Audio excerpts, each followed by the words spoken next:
Now, All right, quick video on what happens if you overwater your plants. So this one, check this out. This guy was super thirsty for a long time, and I put in a bunch of water. I saw that he had a hole to let the water out.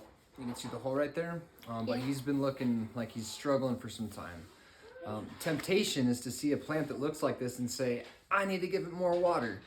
But usually if you give a plant like this more water, then it's gonna end up killing it. So first thing you wanna do, if it has 2 containers, you take it out.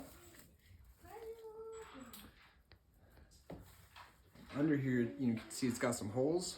yeah. But check this out. There's lots of water in the bottom of here. See that? Yeah. Okay. So all the water at the bottom basically is just rotting all the roots down here. So basically we just need to pour this water out and then try and let this dry out a little bit. Now one thing that we can do is get a little knife or something along those lines, scooch it away from the edges where it's plastic, and that way hopefully it'll get a little bit of airflow in there without disturbing the roots too much. So I'm just kind of like you're scooping out a cake, put it in along the edge and then give it some extra breathing room basically. This one, I accidentally left this outside and it rained and rained and rained for like 2 days. So if you see the top, so we used to have some really nice new growth coming, but you can see that it's starting to get these little black tips. You can see these leaves, they're curling up on the end. So this plant starts, see the tips? The tips start getting darker, especially that new growth. So again, you can get a knife, a couple options. Some people, you've got a butter knife, but if you happen to have things like a machete, you could just use a machete. So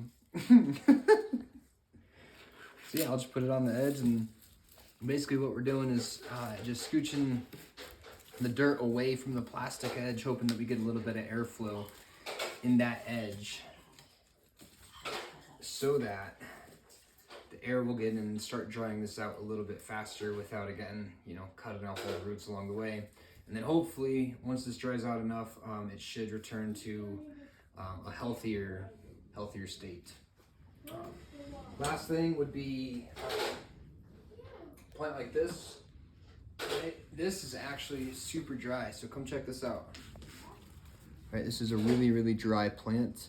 Doesn't need a lot of water, so if you, again, the temptation is to feel the dirt, and then if it's like bone dry, give it a little bit of water, but you don't want to just douse these things every single day and make sure they're damp all the time.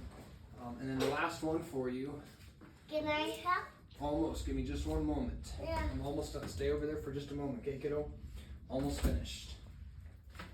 These are cactuses, cacti.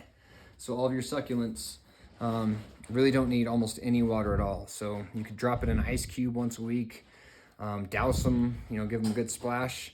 But these want to stay super dry as much as possible. Otherwise, if they do get too wet for too long, they just go bad and don't stay alive. So a few different types of plants. Again, biggest issue with killing plants is the temptation to give them too much water, which they typically don't need depending on what climate you happen to be in. All right, enjoy your plants in your house, enjoy the rain, enjoy the water, enjoy the